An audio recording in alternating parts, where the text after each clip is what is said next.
Hi, I'm John at easybees.com, and I want to talk to you about a new way of thinking about honeybees. It all started for me back in Austria. I met Opa in Villach, and he was keeping bees. I was 16 years old and I was fascinated, and for the rest of my life I've wanted to keep bees. So in 2016, I heard about the flow hive. It promised to be a super easy way to keep bees.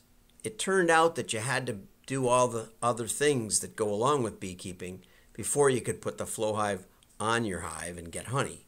So I kept studying and thinking, and eventually I came to some conclusions which I'm now testing. And the main idea is not so much about keeping bees, because bees can come and go as they like, right? Versus helping bees. So I'm looking for people who will join me in this adventure, and let me tell you more about it. 30 years ago, a neighbor came to me and said, "Would you put up a bluebird house?" And I said, "Well, I guess, but I've never even seen a bluebird in my entire life." And he said, "Well, there's a greenskeeper at a local golf course, and he's starting a bluebird project. And he says if we put up these houses," and I don't know, I think they were 30 or 40 bucks. But if we put up these houses, the bluebirds will move in, and if you tend them and carefully remove the wren nests, and he told me how to do that, then the bluebirds will come back year after year after year. Well, I faithfully tended those bluebird houses, and the bluebirds did come. And for the first time in my life, I saw bluebirds. And not only that, but they kept coming year after year. Eventually, I got a little more negligent about cleaning out the wren houses, and my father had always wanted to have wrens. He put up wren houses, and so I thought it was great either way, just to have a birdhouse and have something in it.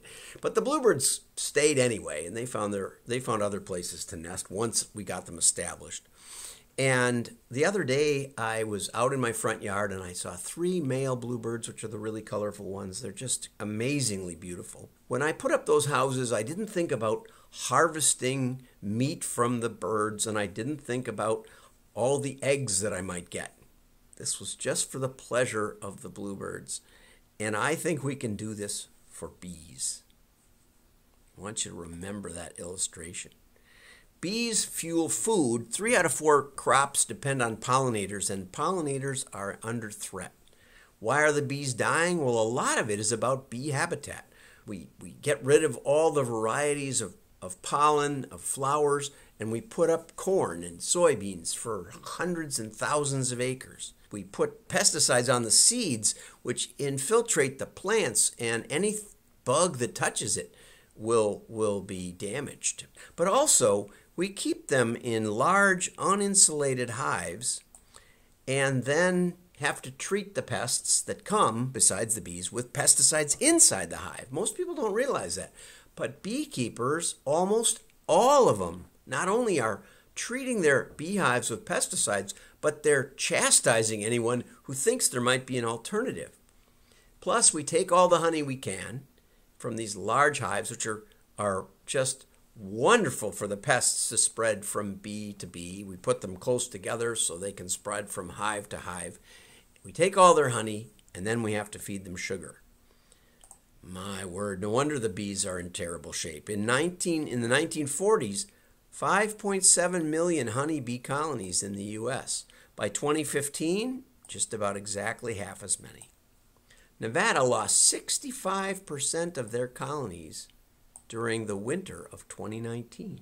Okay, U.S. hive survival is only a little better than 50%. And this is with all the management and treatment, and I've been sharing these things, on Facebook and such. And they say, well, these are only the small beekeepers. Well, the average across the board of the 3,300 beekeepers that took place in the survey and the 2,000 hives that were represented is about 60 hives per beekeeper, which is quite a few. I don't know anybody who keeps 60 beehives. And that's the average. So we know that some of them are keeping hundreds or even thousands, and some of them are keeping 1 or 2. So how can I help the bees? What can I really do as an individual? Well, According to Carolina honeybees, become a beekeeper, become a hobby beekeeper. Put a hive up. So I thought, I'd like to do that, especially since that flow hive had triggered me that way. But what I found out was there was quite a bit of money. Dr. Leo, who we'll bring up shortly, said that one of his students told him that his mom had spent $5,000 on bees in the last 5 years. So it's not something that you just casually get into. Also, it's recommended that you look into your hives every 1 or 2 weeks, and you're looking for whether there's a queen, you're looking for whether there's healthy bees and whether they're making honey. And to look into them, you have to lift 50-pound boxes around, and you have to take these hives apart. And of course, the bees don't like that very much. And it's very, very complicated, and not everybody agrees. In fact, most people don't agree on what you're supposed to do, exactly when, and how to care for the bees. Very, very complicated. And I said, well, I just want to help the bees. So one of the YouTube channels I follow, Jim at Vino Hive, said, why don't you check out horizontalhive.com? It seems to be less heavy lifting and all that.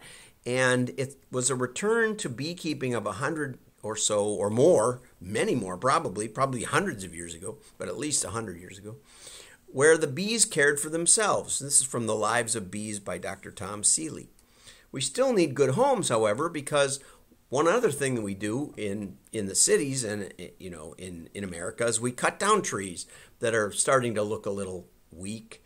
But bees, their favorite place for a hive is high in a tree that has a hollow in it and is still alive. And those are exactly the ones we like to cut down. Dr. Leo translated a book called Keeping Bees with a Smile by Fedor Lazutin, a Russian beekeeper who, in a sense, rediscovered the older form of beekeeping. Dr. Leo, in his presentation, asked his audience, well, how many beehives do you think a peasant family could take care of without a lot of trouble? And some people said 5 and some people said 10. And I think the highest anybody guessed was 25. Well, it turns out it was 1,000. This is from Nikolai Vitvitsky's Practical Beekeeping from 1835. Well, clearly they must have been doing something different than we're doing now.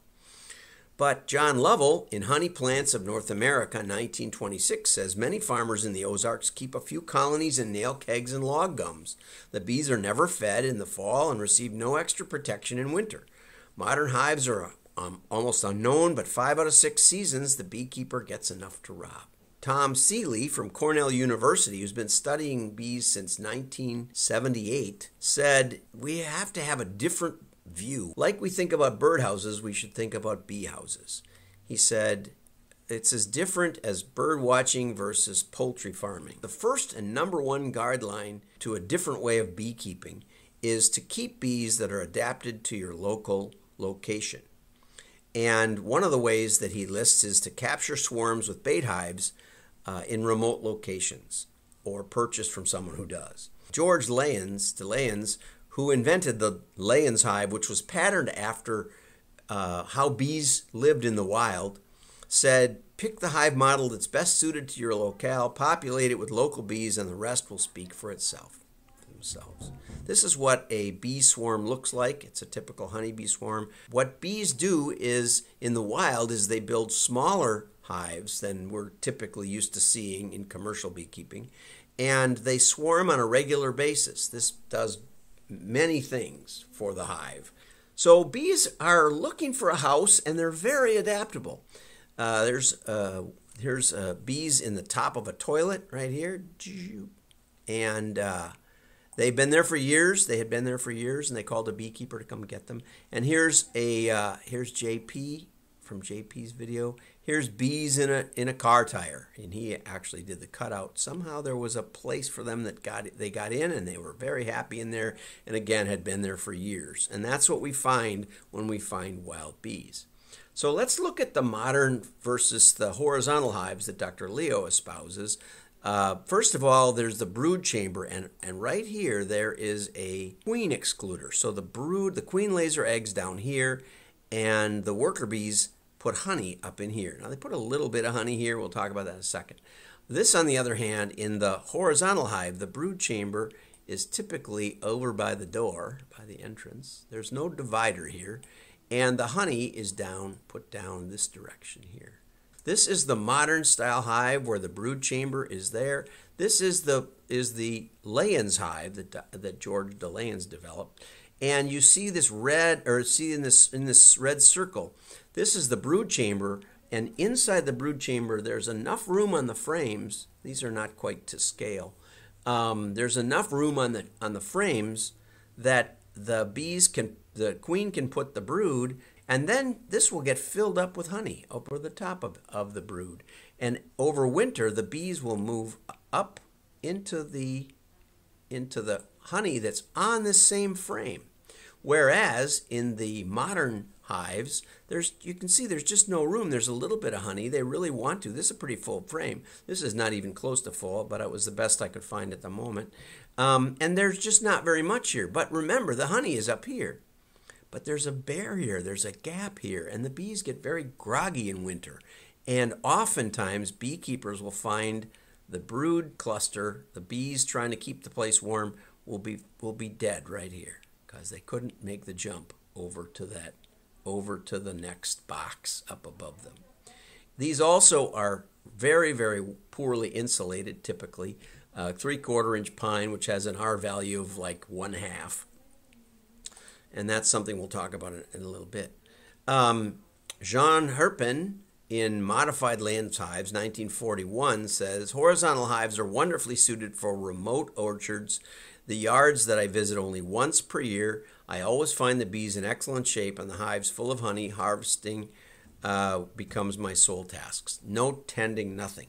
Okay, this is the way bees were kept back 50, 70, 100 years ago. You say, well, what about the mites? We've got the mites, and the mites have changed everything. Well, Dr. Tom has, of course, as I said, studied bees in the wild, and they don't have anybody treating their hives with pesticide. And what he found was just the difference between a large and a small hive made a huge, massive difference. The large hives, the mites, it was pretty okay for the first year, but then the mites took off. And the large hives not only fill up with mites, the smaller hives actually have fewer mites than they did in June. But the winter survival of the small hives is 83%. And Dr.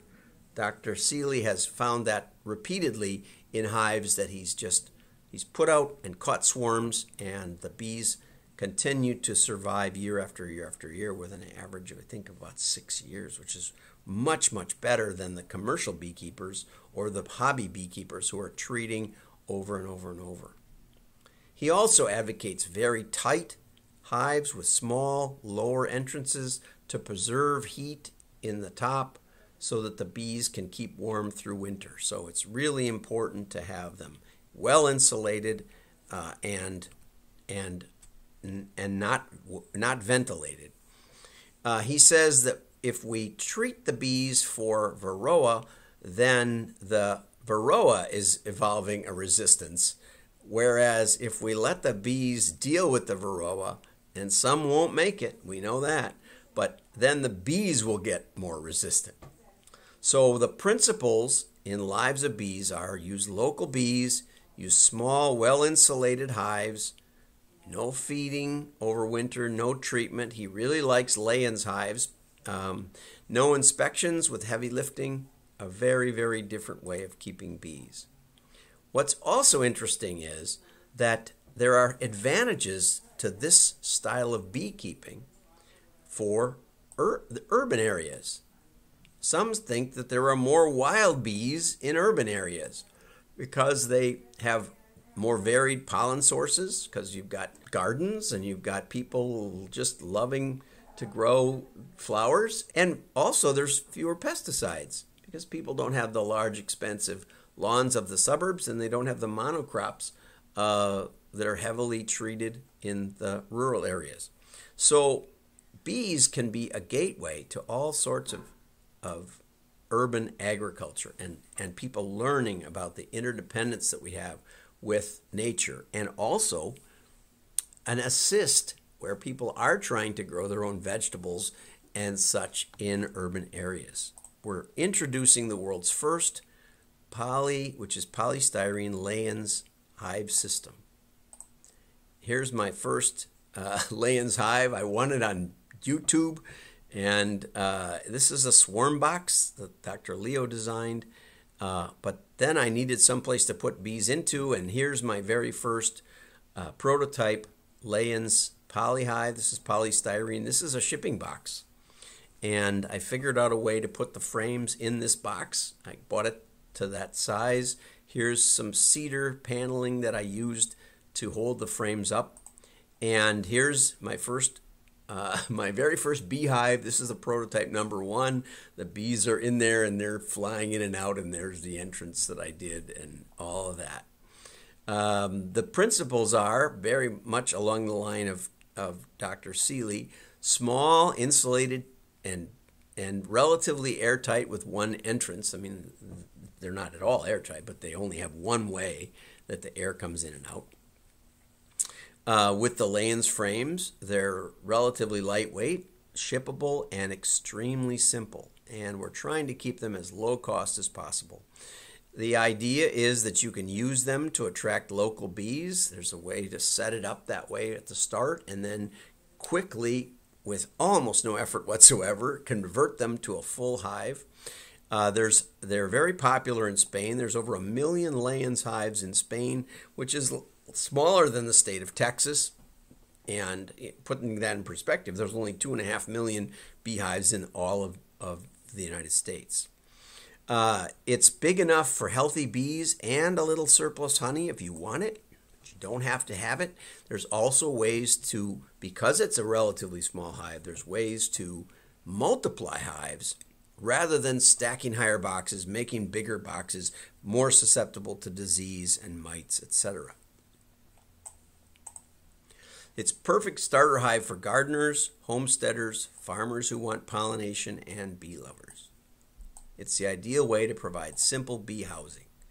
Easy bees, save the world.